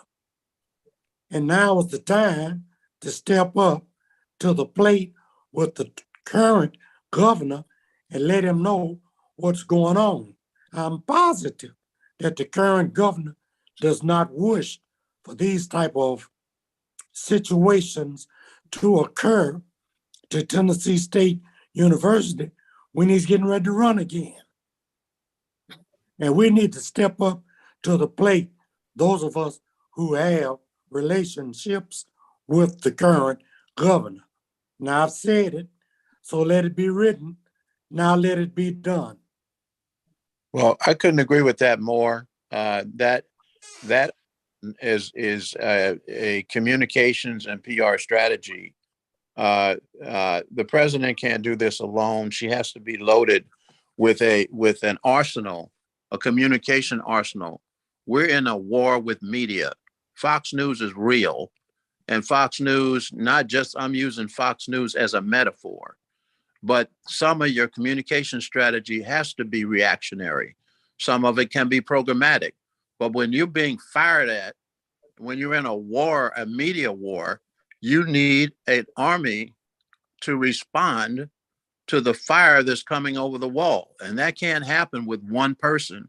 We have to have an army surrounding the president, yes, as our spokesman, but just as the trustee just said, we have to use everything we have with relationships with the state to combat negativity, which is coming at us from all angles. They're just looking for anything in our wall to attack. And that is basically what has always been our history, is to take one thing, attack, distract from the programmatic initiatives that we have that are positive. And we owe it to ourselves, to our president, to our university, to our students to fight back. And that means a organized communication that reacts to these attacks. You can't sit there and wait. So I totally agree with you, sir. And I didn't intend, I didn't intend for my comment to say that only Dr. Glover would go. What I was saying was take whoever we need. And I agree with you all 100% in terms of putting together contacts with people that get to the heads of these organizations. But also, Dr. Glover, you be at the table with them. And we do. And I know that there are people on this board, as you said, Mr. Lewis, that have contacts with the government officials. And we should use those in a positive manner to support Tennessee State University. If I can echo just one more quick point. We know this is going to be the same issue in the fall, where our enrollment is going to be up in the fall. And so the positive movement of solving the problem for January needs to be extended on to solve the fall issue before we can get some permission to build some new buildings. And so the sooner we can resolve this plan and get it in place, the better off we'll be. And then, and Obi is right. We need to be proactive on telling the good news of high enrollment and interest and how we're going to solve this problem. The high cost of housing is not going to go away. So we need to figure out how we can best support our students and our faculty as we try and recruit faculty members as we move to R1. The dollar amounts and salaries turn out to be maybe not enough to support not just their research agendas, but also the living arrangements that are required for the quality faculty members we need. So that needs to be included in this discussion also. May I also make one other observation? Yes. And I want to follow up on Trustee McKenzie about an army. And I thought of this and I was going to wait until Vice President Allen made the report because I wanted him to make sure he heard me. Now, I am a fiscally conservative liberal person. That makes me a Democrat, and some people call me a Republican. Dr. Glover, listen to me carefully. I know you've hired somebody in terms of helping TSU with their PR. But let me tell you, I recall while serving as treasurer of the ME Church, we had one attorney, sometimes two attorneys to represent us. Well, I made an executive decision. I hired a firm to represent us. And Vice President Allen, we're going to have to use some of our reserve money, I believe. Dr. Glover, you need to hire a firm, local firm in Nashville to handle your PR that knows their way around Nashville and the state of Tennessee. No one person can do this. Trust me, no one person. VP Allen, we need to turn the dollars loose and we need to hire a firm, whomever that firm is, but you got to make sure that they know what they're doing. They know state government, they know city government, they know Channel 5, Channel 4, Channel 17, and Channel 2. Only a firm has those kinds of connections. No one individual has that kind of connections, I don't think. But anyway, you need a firm. Please consider that. Please do it. Don't consider it. Please hire Tennessee State with a firm that represents the school. Please. Thank you. I got it. Thank you. Madam Chair, may I speak? Yes, please. Yes, I just wanted to touch on, someone mentioned that it would be important for us to highlight the how great it is that we have high enrollment. And I agree. And I feel like because whenever when students look at the high enrollment rate, they don't see the positive benefits that it really means for the university. However, they see the fact that Nashville's rates are increasing, and that whenever they become sophomores and they become juniors, what does that mean for them? But so whenever they see the enrollment rate, it's not a positive look, even though it really is as it relates to a university. Does that make sense? And so I feel like if we, I forgot which trustee had brought that up, but I feel like if we can highlight how important that it is that we have our enrollment, and also be transparent in how we're moving forward with bringing this new enrollment with students. Does that make sense? It does. Dr. Glover, did you have anything to say? Oh, no, I just thank you all for this discussion. Thank you, Dr. Martin, Dr. Cole, and all of you, because it's offensive to blame TSU for a problem we had planned for back in March and April and May. And when it comes to, we make the presentation of how we plan to solve it, it's kicked back. And then when we start getting the phone calls and seeing what's in the news, then they get really, there's a lot of upset. So I'm glad we had a chance to have this conversation. So I appreciate it. Madam Chair, and if I am out of order with my fellow board members, please advise me. I would like to go back to what Trustee Lewis and Trustee McKenzie said, but I want to put it in a different format, as we did some time ago when we were dealing with some financial issues, and put it in the format that the board is, I want to get the right word in, but basically the board is requiring that we hire a firm to assist us with this, with not this, but this and ongoing PR issues, because as I think Trustee McKenzie said, they continue to fire at us. They continue to fire at the president. So this, a firm that has those connections, and I'm not going to give out their names, but I do know a firm that has connections with various people in different positions with the state.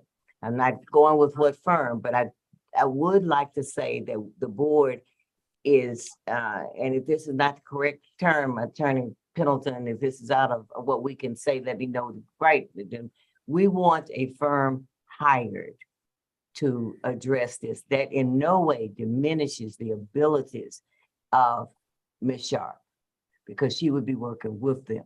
But as Trustee Lewis said, it's all about, sometimes it's not what you know, it's who you know. So am I out of order with that, Secretary Pendleton, Attorney Pendleton?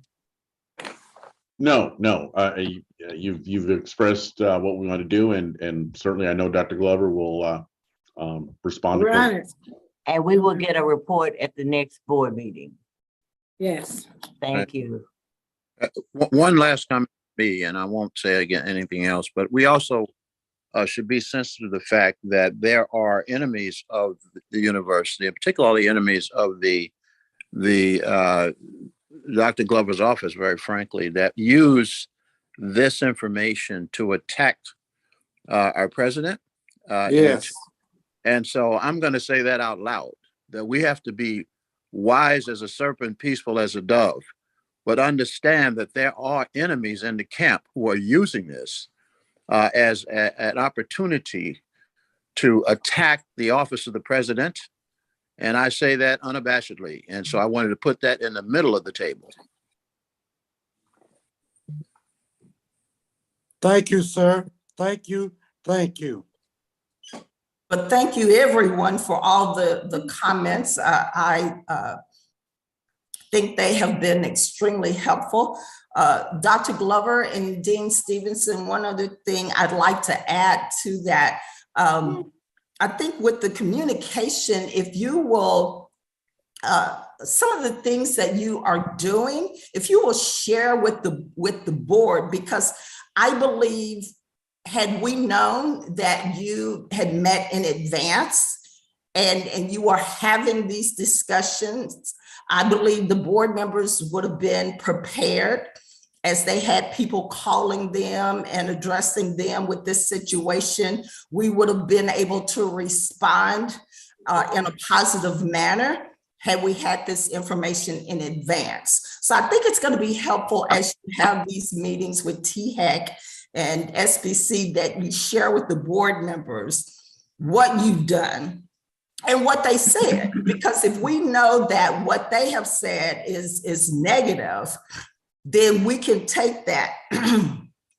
and move forward in our response to people that approach us in a negative way about TSU. Thank you. Yes, absolutely. Chair Martin, thank you for that. And just for the board to know, the students that are living in off-campus housing, this is a national trend. So I want you all to understand that this is not just TSU. As a matter of fact, we were sitting across from 2 other schools in Tennessee that were requesting housing off campus. UT Knoxville has a hotel. University of Memphis has off-campus housing.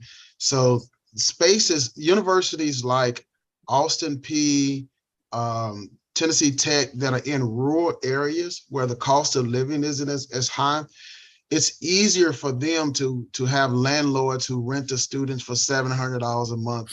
That's easy. So we're looking at how we work on this long term, and we know that's what we have to dig in. But our transitional plan of using off-campus housing is a national trend in big cities like DC and Austin, places where the cost of living is very high. They've had to go to alternative housing.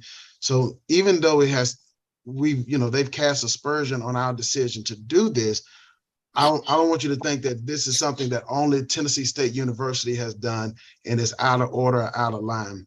It is a stopgap to allow our students' collegiate experience to not be interrupted. And so that concludes my report. I just wanted to share that with you because, again, the media narrative has been skewed to a high degree. It's been skewed in terms of the student experiences. Now, if we're housing 1,300 students, will we have 20 or 30 that absolutely don't want to be there? Yeah, we do have some that don't want to be there. Do we have some students that were not satisfied with their room and we had to go in and make some adjustments? Yes. But overwhelmingly, the students that are living in these spaces have adjusted and are sharing with us any issues they have. And we're trying to make sure that they have a great TSU experience. And now, as it relates to student affairs, it's tougher for us to pause from taking care of students to try to defend ourselves in the media. But you're absolutely right. We do have to tell our story, and we've got to be. We probably should be a little bit more aggressive. So I wanted to share that with you. Thank you, Trustee Martin. And I know the time is far spent, but Trustee Martin, it may help if the board just had a glimpse of a chart I'm going to show you this afternoon in the meeting. That is, we did a comparison of HBCUs. There were 5 of them that had just explosive growth this fall. FAMU was up by 55%. Jackson State was up by 117% over last year. North Carolina Central was up by 65%, looks like. Texas Southern up by 108%. They have 2,500 freshmen. And TSU is up by 117%. So there's some of our peer institutions. I didn't do Howard and A&T because A&T is at 13,000 students anyway. So they didn't have all their numbers in. And we got numbers from them I'll show I mean, some of them came from written information, some came from talking to presidents, what's your enrollment this fall?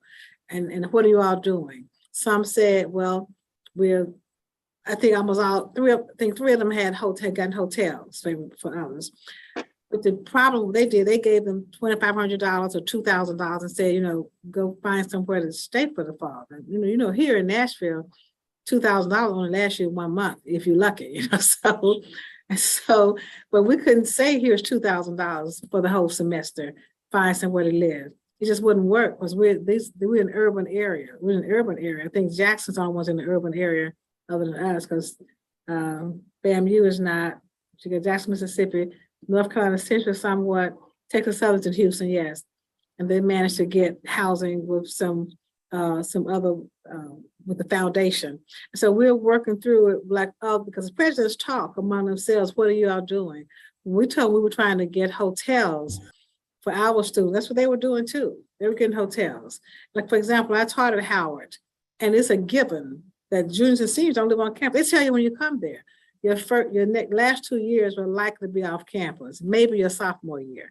That's what we're to tell people when they came to the campus, when they came to school, let you know that housing is for first year students and sometimes second year. But that was just it. There's no housing, so they find other places to live. So I'm sharing this so you can see the comparison of our peer institutions. You'll see the chart later on. But I want you to know that we're not. It's like he says, a national trend.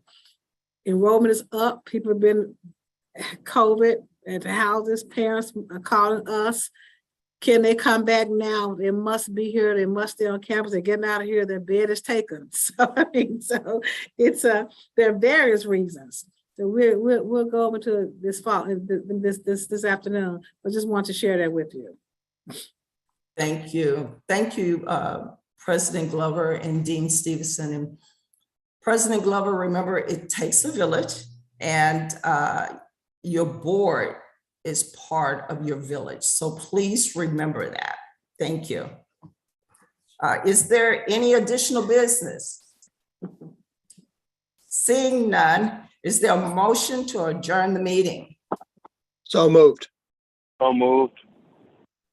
Any discussion? Hearing none, the questions on the motion to adjourn the meeting. Secretary Pendleton, please call the roll, sir. That's Trustee Martin. Aye. Trustee Andre Johnson. Aye. Trustee William Johnson. Aye. With 3 ayes. Thank you. The motion is approved and we are adjourned. Okay, we are moving to the executive committee meeting, and we are quite a bit over, but we might be able to make up some time. So did you want Dr. Cole to proceed right now to executive or a break or what have you? I think that's a code. Hers is short, probably short. So let's try to do that one first, if that's okay with everybody.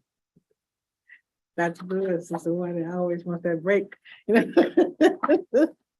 Well, but I'm sorry, glad what was you your told the truth. recommendation, Dr. Glover? I missed it. What was your recommendation? I say, well, whatever you all want. I was just thinking that Dr. Lewis generally wants to take a break after this first one, but we can probably do one more. We could probably do the executive committee report.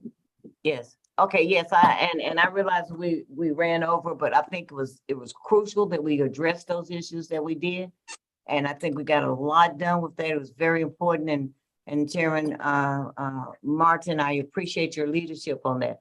But we'll make up the time somehow. Of course, I mean, they didn't deliver lunch for us, so I mean, grab your sandwich, we'll work through lunch. Okay, I normally do that anyway. All right, so let's go on to the executive committee, and then Mr. Lewis, I promise we'll take a break after exec. Okay, let's see. Is that? Oh, is that mine? That's the Attorney Pendleton? Yes. Okay, Yes. let me find. We design something in here. Okay. Okay. Let's run the executive session.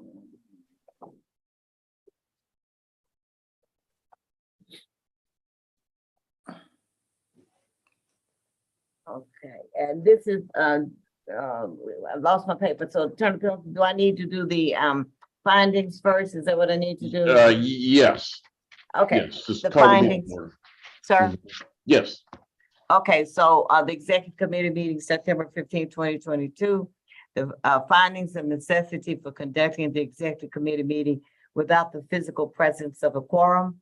In accordance with Tennessee Code annotated section 844-10AB2, as chair of the executive committee, I offer the following facts and circumstances in support of findings of necessity for the executive committee to conduct the September 15, 2022 meeting without the physical presence of a quorum.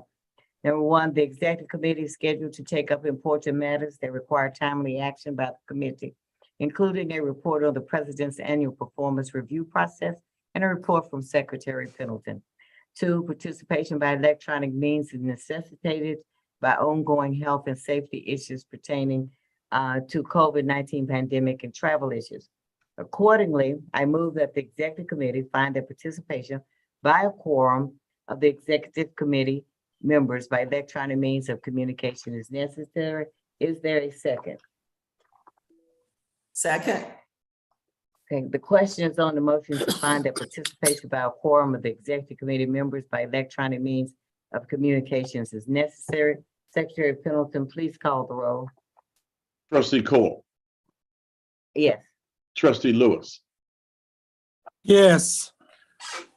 trustee Martin, Yes. trustee Walker. Yes. We have 4 ayes. Okay, so the motion carries. We will proceed with the meeting with a quorum being present. Okay, oops, what am I missing now? Okay, Secretary Pendleton got me. I can't find my document right now. Okay, you were going to seek to find out if any members cannot hear or speak to the other committee members to please state so now. Okay. Please resend it, Lawrence. Yeah. Yeah. And then the next one being if any committee member participating electronically, please identify any individuals who are present in a location from which you are Okay, participating. just give me the tab. I'm looking for the tab. Give me the tab quickly. It is under scripts behind, and it says say executive committee is Yes, behind it the- is. Yes, it is. I have it. Okay, all right. Now, okay, we did that. Okay, committee members, if you cannot hear or speak to other committee members or board members, please state so now.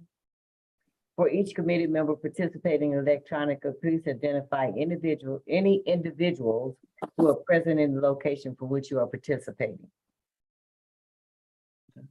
The next item on the agenda is. Actually, then we would now call the roll. That's not it. Okay, all right. So would you call the roll, please, Secretary? Yes. Trustee Cole, Here.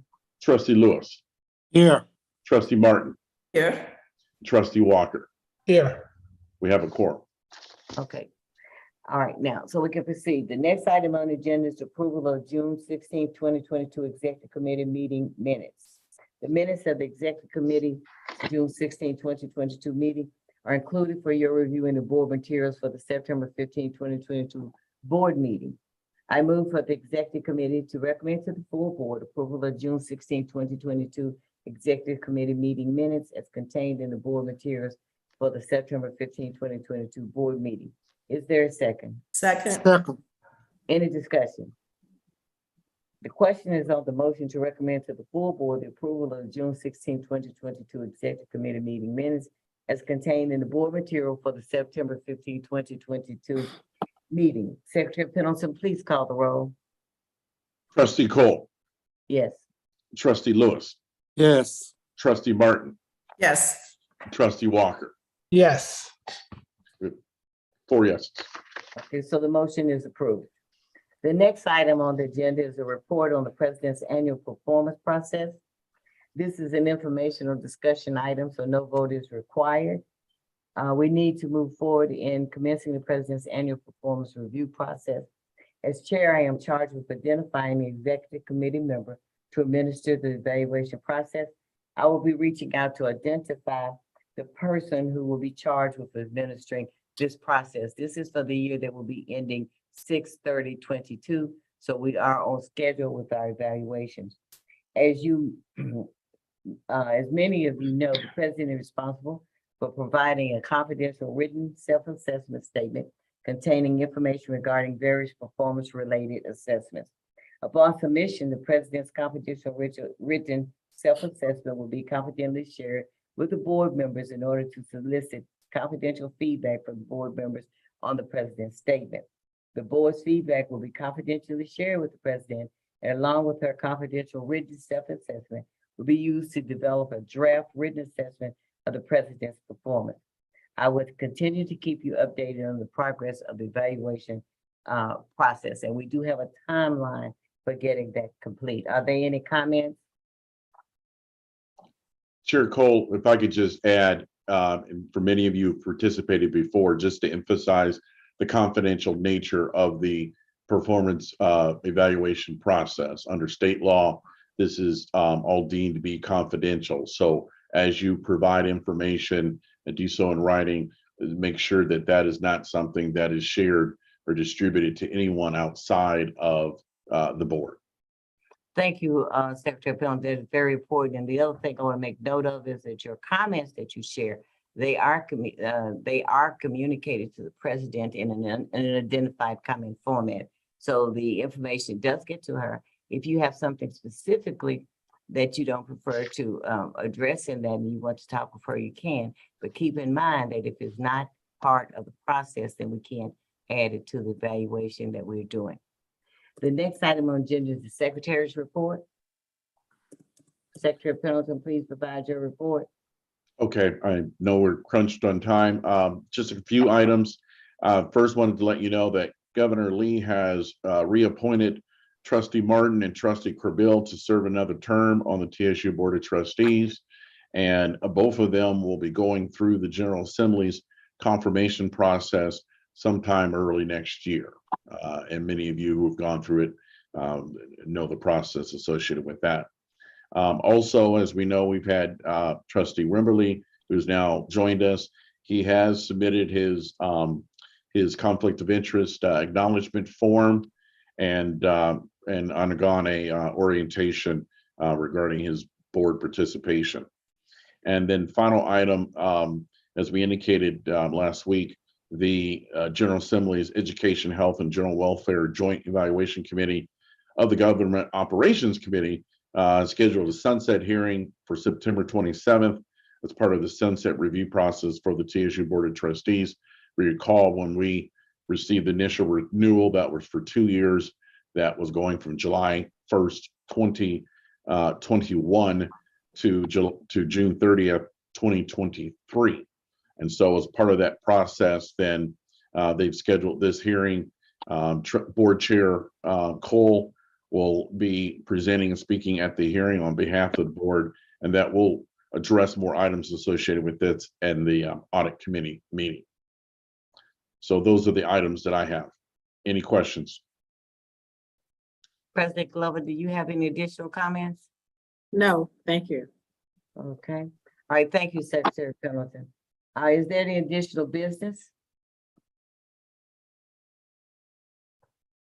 Do we have other items that were sent in the minutes to discuss? No, not in the executive committee, do we, Secretary Pendleton?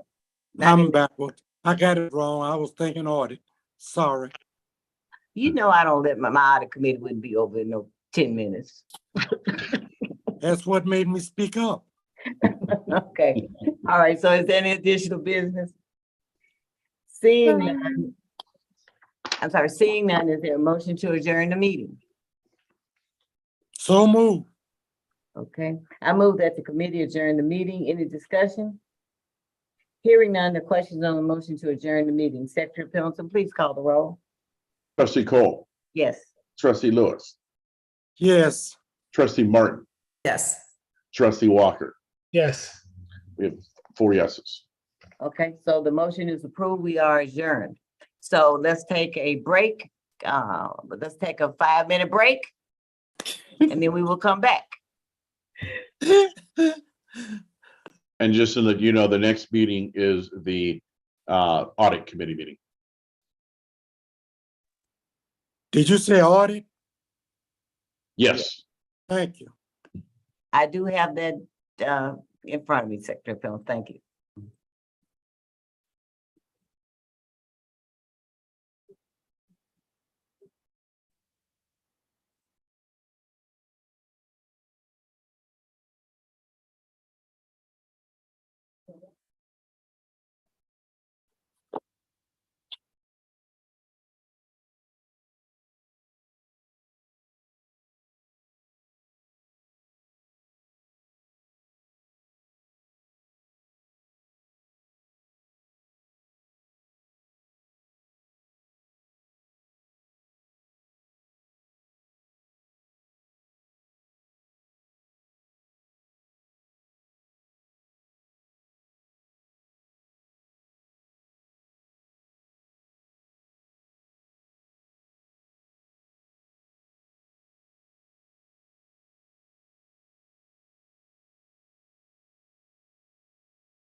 As soon as the president comes back on, we will get started.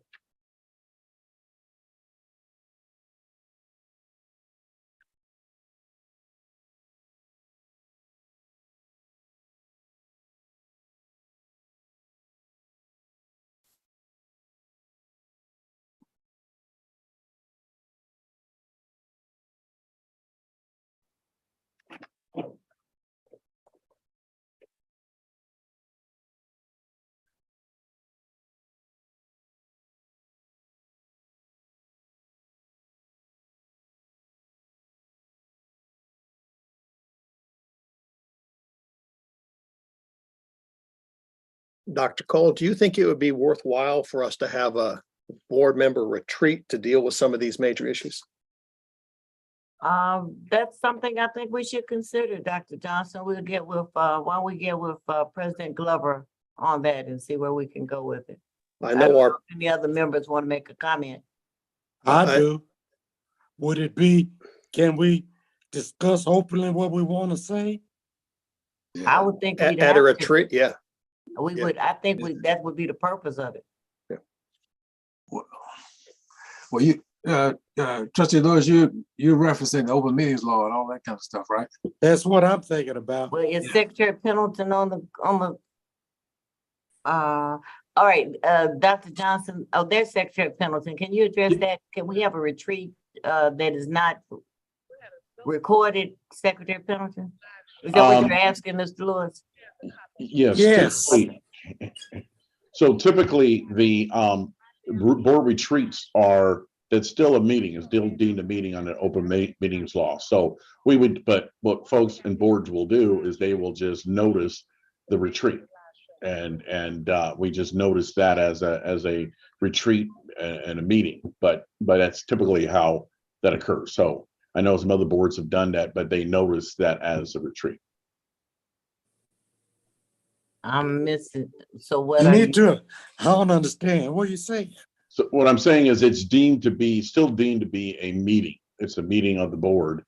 And so you still have to notice it as a meeting, but yes, you can hold a retreat as that being your meeting. But it's not But recorded. what is not answering is whether or not we can have that meeting and discuss things that are not recorded. Right. No, so our meetings, all meetings are required to be recorded. So Okay, we so should not have what about a dinner? So a dinner, if a dinner is purely dinner that would not be dinner discussing board business, but would be a social dinner, then that is something that we could do potentially that would be outside of the meeting state. So if it's just a social dinner, then that would be fine. But if it's a dinner that is discussing board business, then that is still something that would need to be noticed. Well, let's discuss offline how we can have that have that with open conversations, Right. without violating the bylaws or any of the rules, but at the same time leaves Trustee Lewis and some of the rest of us with an opportunity to be as shy and retiring as we are. No problem. I'd be happy to discuss that offline. I love that. Thank you. Oh, man.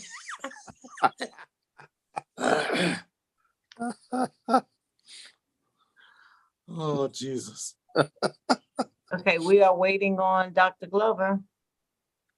Well, that's the president. We can wait on her, can't we? Of course. I said we can't get started without the president. Oh. And y'all talk about me. No, I'm wanting a here. break. No, He's here. y'all talking about me wanting a break. She's just not getting back. No, I was back. Okay.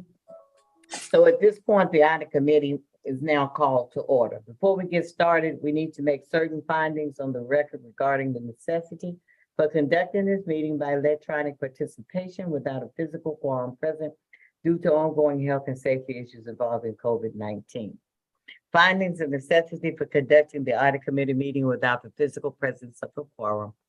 In accordance with Tennessee Code Annotated Section 844-108B2, As chair of the audit committee, I offer the following facts and circumstances in support of a finding of necessity for the audit committee to conduct the September 15, 2022 audit committee meeting without the physical presence of a quorum. One, the audit committee is scheduled to take up important matters that require timely action by the committee, including review of internal audits, outstanding audit issues, and the discussion of items deemed confidential under state law. Number two, participation by electronic means is necessitated by ongoing health and safety issues pertaining to COVID-19 pandemic. Accordingly, I move that the audit committee find the participation by a quorum of the audit committee members by electronic means of communication is necessary. Is there a second? Second. The question is on the motion to find that participation by a quorum of the audit committee members by electronic means of communication is necessary. Secretary Pendleton, please call the roll. Actually, if we could have a audit committee member second that, that would either be Oh, okay, McKinsey or yes, Pennick. you're right. Audit committee member. Second. Second. Okay. Secretary Pendleton, please call the roll. Trustee Cole, Yes. trustee McKinsey, Yes. trustee Pennick. Yes. We have 3 yeses. We will proceed with the meeting with a quorum present. At this time, we need to call the roll. Secretary Pendleton, please call the roll. Trustee Cole, Yes. trustee McKinsey, Yes. trustee Pennick. Yes. We have a quorum. Okay. Committee members, if you cannot hear or speak to other committee members or board members, please state so now. For each committee member participating